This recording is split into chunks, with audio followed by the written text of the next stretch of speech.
अस्सलाम वालेकुम नाजरीन, आप देख रहे हैं INN चैनल। मैं हूं शेख अहमद अली। आज की ख़ास बात में हम देखेंगे कई अहम कौमी और बैनुल-अक़वामी ख़बरें।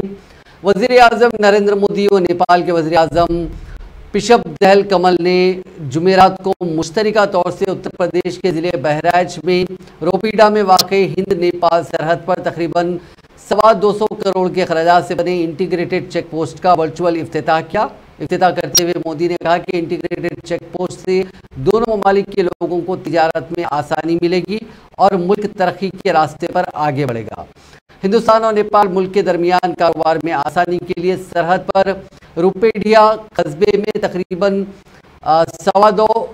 225 करोड़ रुपए के अखराजात से इंटीग्रेटेड चेक पोस्ट बनकर तैयार हुआ है। इंटीग्रेटेड चेक पोस्ट में एक ही छत के नीचे 20 से ज़्यादा महकमे अपना काम करेंगे।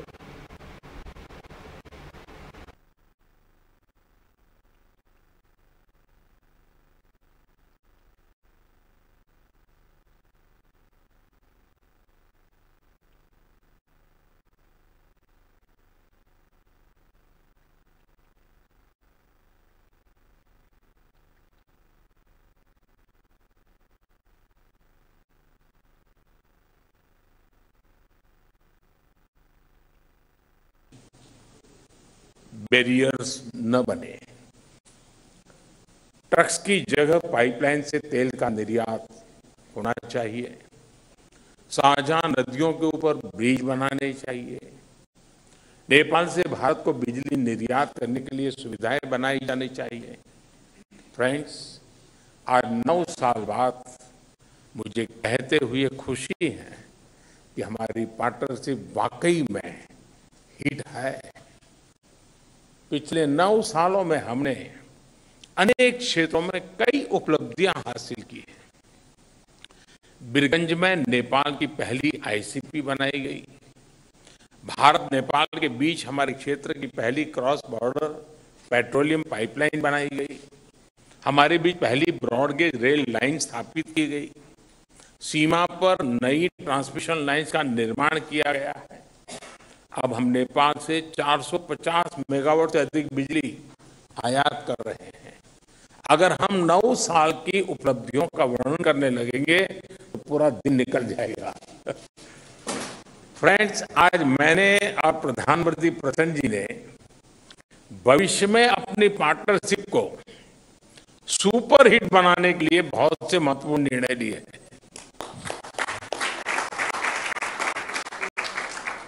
आज ट्रांजिट एग्रीमेंट संपन्न किया गया है। इसमें नेपाल के लोगों के लिए नए रेल रूट्स के साथ साथ भारत के इनलैंड वाटरवेज की सुविधा का भी प्रावधान किया गया है। हमने नए रेल लिंक स्थापित कर फिजिकल कनेक्टिविटी को बढ़ाने का निर्णय लिया। साथ साथ भारतीय रेल संस्थानों में नेपाल के रेल कर्मियों को प्रशिक्षण प्रदान करने का भी निर्णय लिया गया है। नेपाल के सुदूर पश्चिमी क्षेत्र से कनेक्टिविटी को बढ़ावा देने के लिए सिरसा और झूलाघाट में 2 और पुल बनाए जाएंगे। क्रॉस बॉर्डर डिजिटल पेमेंट के लिए उसके माध्यम से फाइनेंशियल कनेक्टिविटी में उठाए गए कदमों का हम स्वागत करते हैं। इसका लाभ हजारों विद्यार्थी, लाखों टूरिस्ट और तीर्थयात्रियों के साथ साथ मेडिकल ट्रीटमेंट के लिए भारत आए मरीजों को भी मिलेगा। 3 ICP के निर्माण से आर्थिक कनेक्टिविटी सुदृढ़ होगी। पिछले साल हमने पावर सेक्टर में सहयोग के लिए एक लैंडमार्क विजन। मणिपुर में कशीदगी कुछ हद तक कम ज़रूर हुई है, लेकिन अवाम में खौफ व दहशत का माहौल बरकरार है। मरकजी वज़ीर दाखिला अमित शाह हालात का जायजा लेने के लिए मणिपुर के दौरे पर हैं। इस दौरान एक प्रेस कॉन्फ्रेंस में उन्होंने ऐलान किया कि मणिपुर तशद्दुद की जांच के लिए जुडिशल कमीशन तश्कील दी जाएगी। इसकी सदारत हाईकोर्ट के सुबुकदोश जज करेंगे। साथ ही उन्होंने ये भी जानकारी दी कि CBI के जरिए भी तशद्दुद के 6 वाक़यात की जाँच करवाई जाएगी। प्रेस कॉन्फ्रेंस में वज़ीर दाखिला ने अवाम से अपील की कि जिनके पास असलहे हैं वो उसे पुलिस के पास जमा कर दें। कल से पुलिस कॉम्बिंग करेगी और कॉम्बिंग के दौरान जिन लोगों के पास असलहे मिलेंगे उनके खिलाफ सख्त कार्रवाई की जाएगी। भारत सरकार विगत 1 महीने से चलती हुई हिंसा होने के कारण और हिंसा में किसकी जिम्मेदारी है, इस सभी की जांच के लिए हाई कोर्ट के चीफ जस्टिस स्तर के रिटायर्ड न्यायाधीश का न्यायिक आयोग गठित कर जांच करेगा और ये जांच भारत सरकार की ओर से कराई जाएगी। भारत सरकार मणिपुर के गवर्नर साहिबा की अध्यक्षता में एक शांति समिति का गठन करेगी, जिसमें सभी का समावेश होगा। उद्योगपति भी होंगे, खिलाड़ी भी होंगे, राजनीतिक दलों के प्रतिनिधि भी होंगे, चुने हुए प्रतिनिधि भी होंगे और अलग अलग सिविल सोसाइटी ऑर्गेनाइजेशन के प्रतिनिधि भी सभी प्रकार के होंगे। मणिपुर में अभी ढेर सारी एजेंसियां सुरक्षा की दृष्टि से काम कर रही हैं। उनके बीच में बेहतर समन्वय के लिए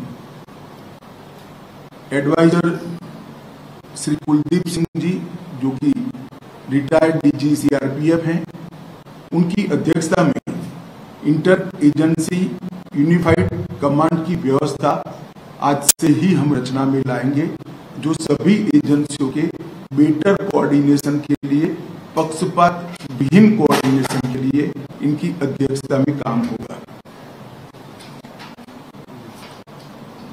जितने भी केस रजिस्टर किए गए हैं, इसमें से 5 केस चयनित किए गए हैं और एक केस इन जनरल कॉन्स्पिरेसी का रजिस्टर कर ये 6 केसों की जांच सीबीआई का विशेष दल करेगा, जो भारत सरकार के तत्वाधान में किया जाएगा। और मैं सभी मणिपुर वासियों को विश्वास दिलाना चाहता हूं, किसी भी पक्षपात और भेदभाव के बगैर हिंसा के मूल तक जाकर सुप्रीम कोर्ट ने शनाख्ती कार्ड दिखाए बगैर 2000 रुपए के नोट की तब्दीली के खिलाफ अर्जी की फौरी समाअत से इनकार कर दिया। अदालत के वेकेशन बेंच ने कहा कि एक ऐसा मामला नहीं है जिसकी फौरी समाअत करनी पड़े। अदालत ने कहा कि अर्जी गुजार चीफ जस्टिस से गर्मियों की छुट्टी के बाद समाअत की इस्तदा करें। इससे कबल दिल्ली हाई कोर्ट ने इस अर्जी पर समाअत से इनकार कर दिया था। अर्जी गुजार ने इस फैसले को सुप्रीम कोर्ट में चैलेंज किया। अर्जी गुजार वकील अश्विनी उपाध्याय का कहना है कि बदउनवान और मुल्क दुश्मन अनासिर नोट तब्दील करने वाले की शिनाख्त की तस्दीक किए बगैर इससे फायदा उठा रहे हैं। 29 मई को दिल्ली हाई कोर्ट ने अर्जी को पॉलिसी मामला करार देते हुए मुस्तरद कर दिया।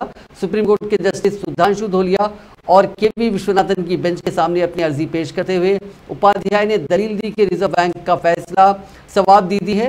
हाई कोर्ट ने मंजूरी देकर गलत किया, लेकिन जजों ने उपाध्याय की अपील को फौरी तौर पर सुनने से इनकार कर दिया। हुकूमत ने मई 2023 में गुड्स एंड सर्विसेज टैक्स यानी जीएसटी से 1,57,000 करोड़ रुपए जुटाए हैं। ये एक साल पहले यानी मई 2022 के मुकाबले 12% ज्यादा है। तब जीएसटी से 1,40,000 करोड़ रुपए जुटाए गए थे। वहीं एक महीने पहले अप्रैल में हुकूमत ने 1,87,000 करोड़ रुपए जुटाकर जीएसटी कलेक्शन का रिकॉर्ड बनाया था। वजारत फाइनेंस ने एक बयान में कहा कि मई 2023 में जीएसटी रेवेन्यू 1,57,090 करोड़ रुपए रही। इसमें सीजीएसटी 28,411 करोड़ रुपए, एसजीएसटी 35,828 करोड़ रुपए, आईजीएसटी 81,363 करोड़, माफ कीजिएगा 363 करोड़ रुपए हैं। इस टोटल कलेक्शन की अगर हम बात करें तो इसमें सेस 11,490 करोड़ रुपए का रहा। सेस में माल के आयात से मिले 1,057 करोड़ रुपए शामिल हैं। पेट्रोलियम कंपनियों ने एलपीजी के कमर्शियल सिलेंडर में तखफीफ का ऐलान किया, ताहम घरेलू सिलेंडर के दामों में कोई तब्दीली नहीं की गई। क़ब्ल-अज़-दिन यकम मई 2023 को भी कमर्शियल सिलेंडर के दामों में 172 रुपए की तखफीफ की गई थी। दिल्ली में कमर्शियल सिलेंडर के दामों में 83 रुपये 50 पैसे की तखफीफ की गई और अब नई कीमत 1773 रुपये हो चुकी है। गुज़िश्ता महीने कमर्शियल गैस के दाम ₹1856.50 फी सिलेंडर थे। कोलकाता में कमर्शियल गैस सिलेंडर के दामों में ₹25 की कमी की गई और ये फिलहाल ₹1875.50 है। मुजफ्फरनगर में हुई खा पंचायत में तय किया गया कि रेसलिंग फेडरेशन ऑफ इंडिया के साबिक सदरनशीन ब्रिजभूषण शरण सिंह और रेसलर्स के तनाजे में खाप का एक डेलीगेशन सदर जमहूरिया से मिलेगा। उनसे मिलकर मामले में एक्शन न होने की शिकायत की जाएगी। खाप में किसान कायद राकेश टिकैत ने कहा कि खिलाड़ियों को हुकूमत के लोग जातों में बांटने की कोशिश कर रहे हैं। हम बता देंगे इनकी जात तिरंगा है और इनकी लड़ाई भी सभी समाज के लोग मिलकर लड़ रहे हैं। हम सदर और हुकूमत से मिलेंगे। खाप और रेसलर्स हारेंगे नहीं। उन्होंने बताया कि बाकी फैसले 2 जून को कुरुक्षेत्र में होने वाली महापंचायत में लिए जाएंगे।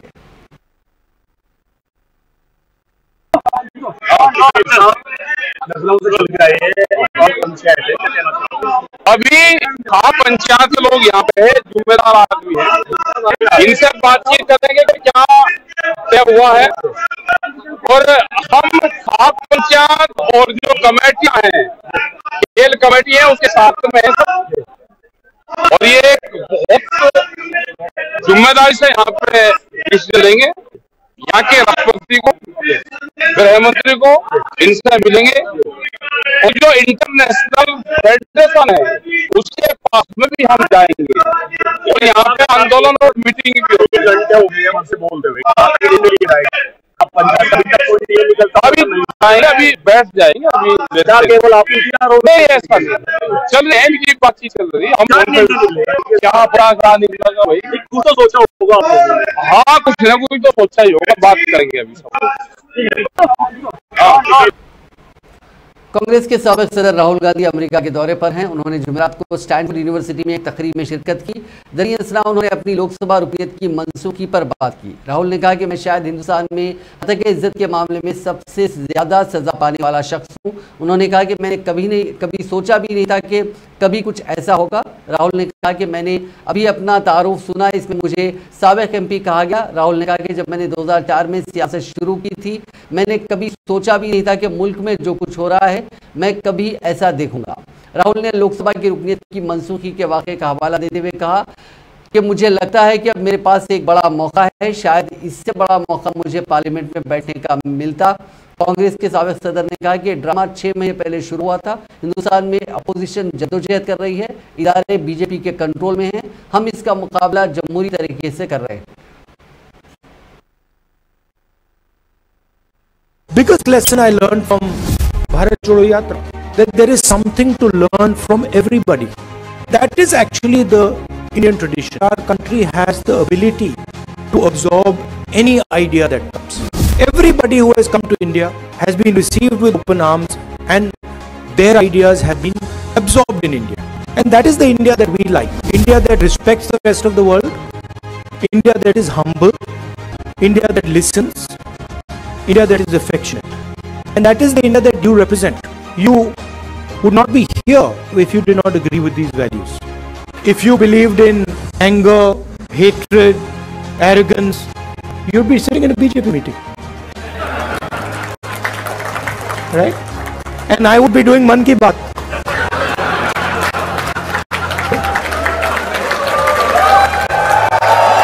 Best way for me to explain that, नफरत के बाजार में मोहब्बत की दुकान. You cannot cut hatred with hatred. You can only cut hatred with love and affection.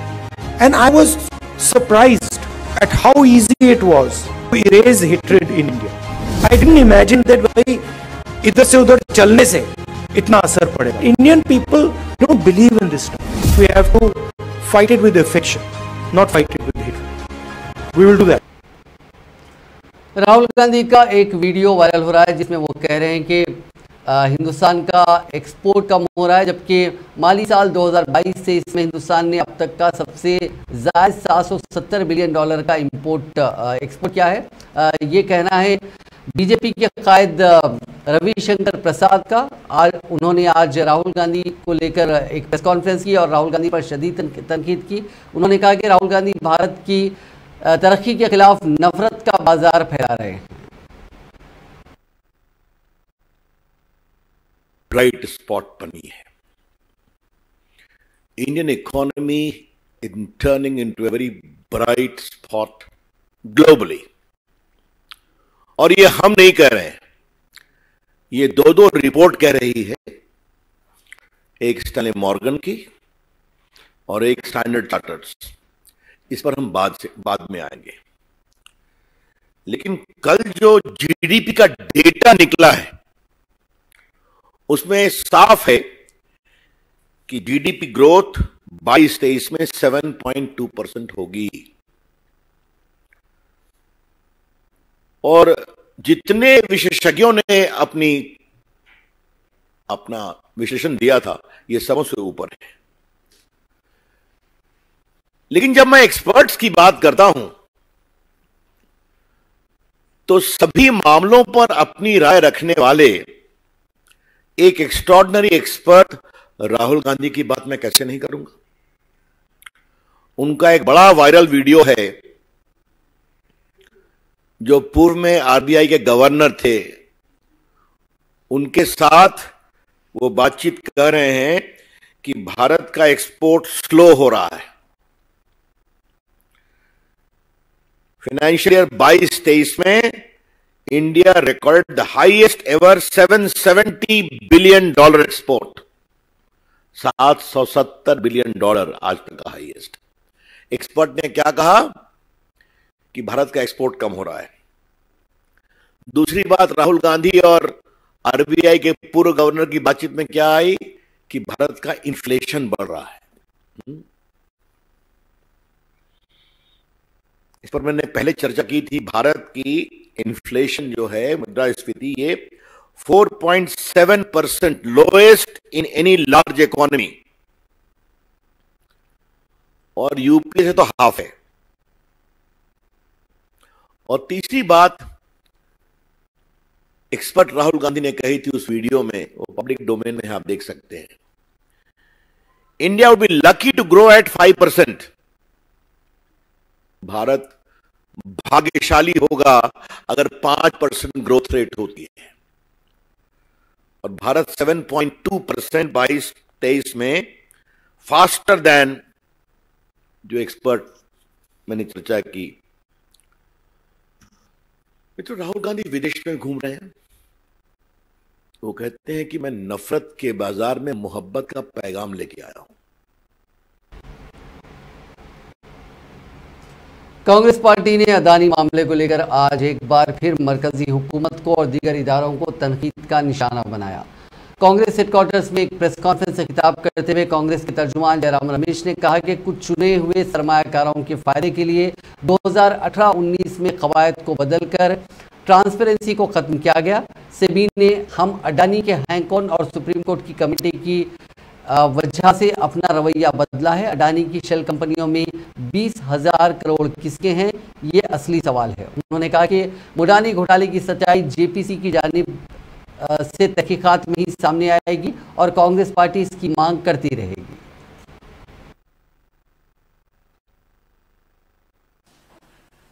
अभी 14 अगस्त तक सेबी को समय दिया गया है अपनी रिपोर्ट पेश करने के लिए। उसके बाद क्या होगा हमें पता नहीं है, पर यह शुरुआत है पारदर्शिता की ओर में।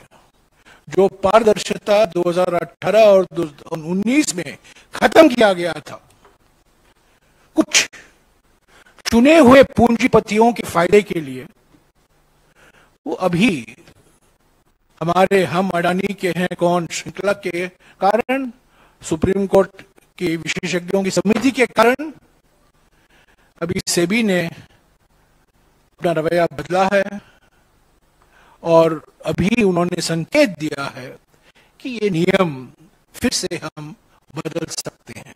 पर सवाल ये है कि क्या ये नियम भविष्य से लागू होगा कि ये नियम पिछले 4-5 साल में जो पूंजी निवेश आया है हमारे शेयर बाजारों पे, उस पर भी लागू होगा कि नहीं, उस पर बहुत बड़ा सवाल है।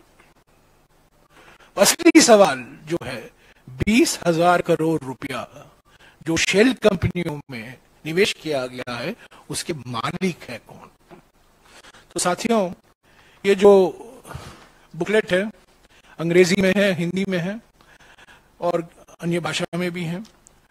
ये 100 सवाल जो हमने 3 महीने में पूछे थे, इसका एक ही मकसद था कि सुप्रीम कोर्ट कमेटी सीमित तरीके से जांच कर पाएगी। मोडानी घोटाले के बारे में अगर आपको सच्चाई जाननी है तो सिर्फ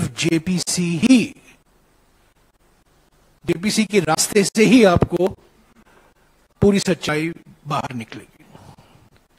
इसीलिए हमने पार्लियामेंट के अंदर, पार्लियामेंट के बाहर जेपीसी की मांग की और जब मॉनसून सत्र आएगा, हम नए पार्लियामेंट बिल्डिंग में बैठेंगे, तभी पहली मांग जेपीसी की ही होगी। ये मांग से हम पीछे हटेंगे नहीं। सब दिल्ली के वज़ीर आला अरविंद केजरीवाल मोदी हुकूमत के ऑर्डिनेंस के खिलाफ ताईद जुटाने के लिए तमिलनाडु पहुंचे।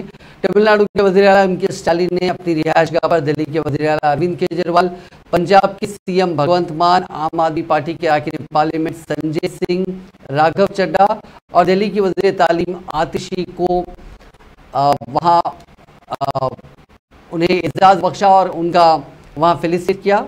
इस मौके पर बात करते हुए अरविंद केजरीवाल ने कहा कि अगर सभी गैर बीजेपी जमातें एक साथ आ जाती हैं तो इस ऑर्डिनेंस को राज्यसभा में शिकस्त दी जा सकती है। उन्होंने कहा कि 238 रुकनी राज्यसभा में बीजेपी के पास सिर्फ 93 अरकान हैं, इसीलिए सभी अपोजिशन पार्टीज को इस मामले में मुत्तहिद होना पड़ेगा।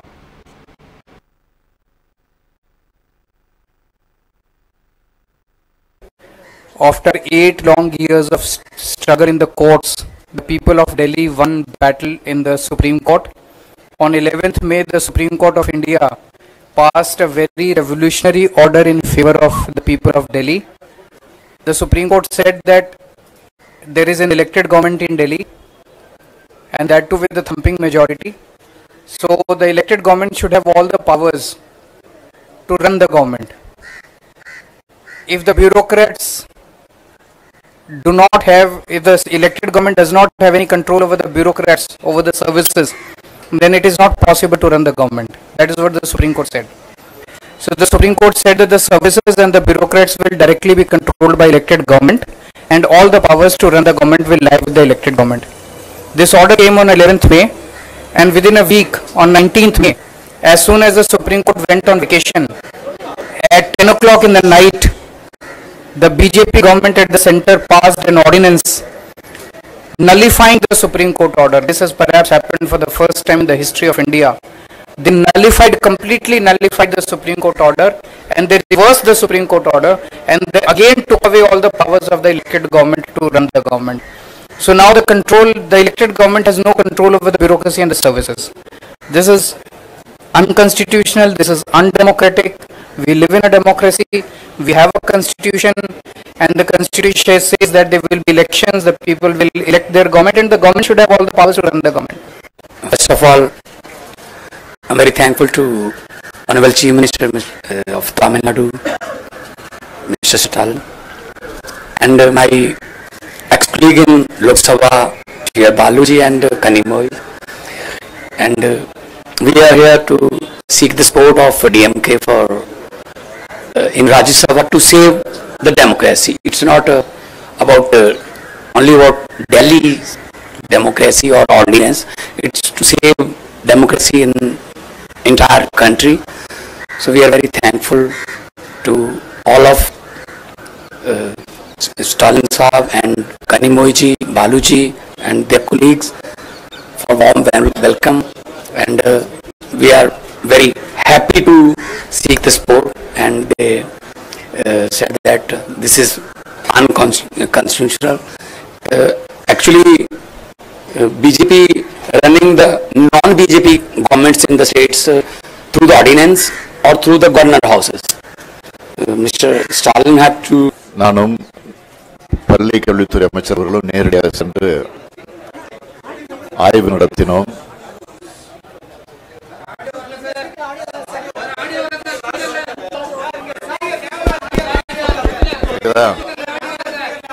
அதை தொடர்ந்து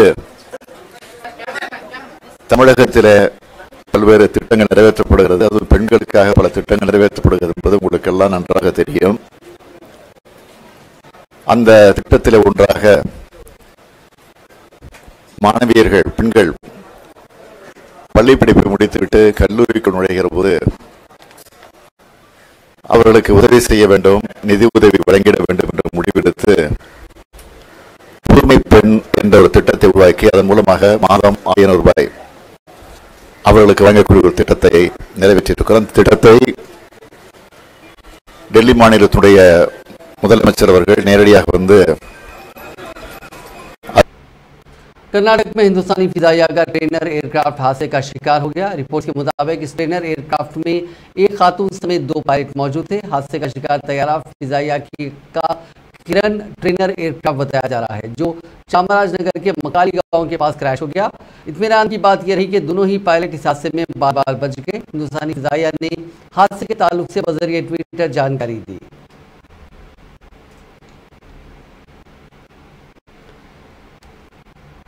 हिंदुस्तान का स्पेसशिप चांद पर उतरने के लिए तैयार है। इसरो 3 जुलाई को चंद्रयान 3 लॉन्च करेगा। इसे देखते हुए रूस ने मून लैंडर मिशन को मुलतवी कर दिया है ताकि चंद्रयान 3 को चांद पर उतरने का मौका मिल सके। अगर चंद्रयान 3 की लॉन्चिंग कामयाब होती है तो हिंदुस्तान ऐसा करने वाला चौथा मुल्क बन जाएगा।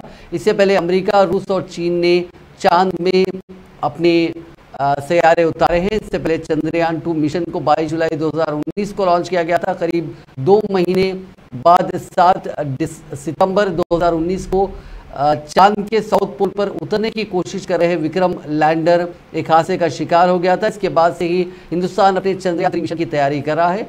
इसरो चीफ एस सोमनाथ ने कहा कि चंद्रयान 2 मिशन में हम नाकाम हुए थे। ज़रूरी नहीं कि इस बार हम कामयाब हों, लेकिन बड़ी बात यह है कि हम इससे सीख लें और आगे बढ़ें। उन्होंने कहा कि नाकामी मिलने का मतलब ये नहीं है कि हम कोशिश करना ही बंद कर दें।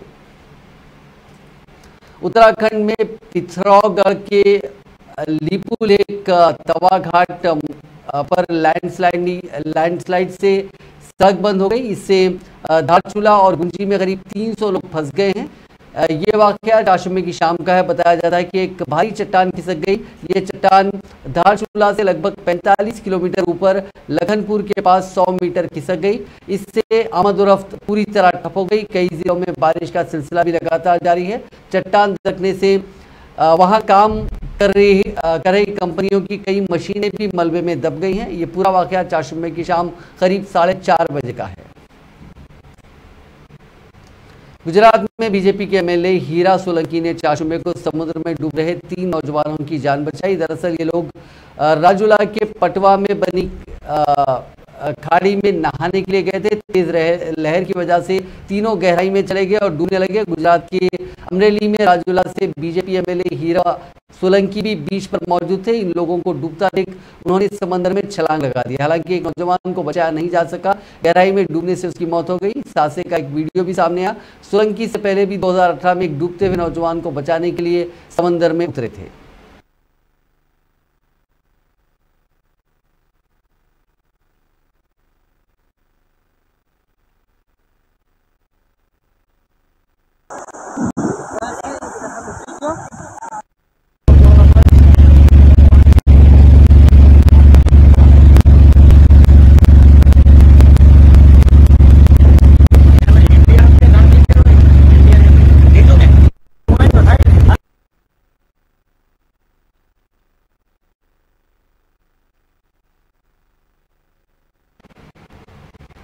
नज़रीन, आज की खास बात में बस इतना ही। आपसे कल मुलाकात होगी नई खबरों के साथ। आप देखते रहिए INN चैनल।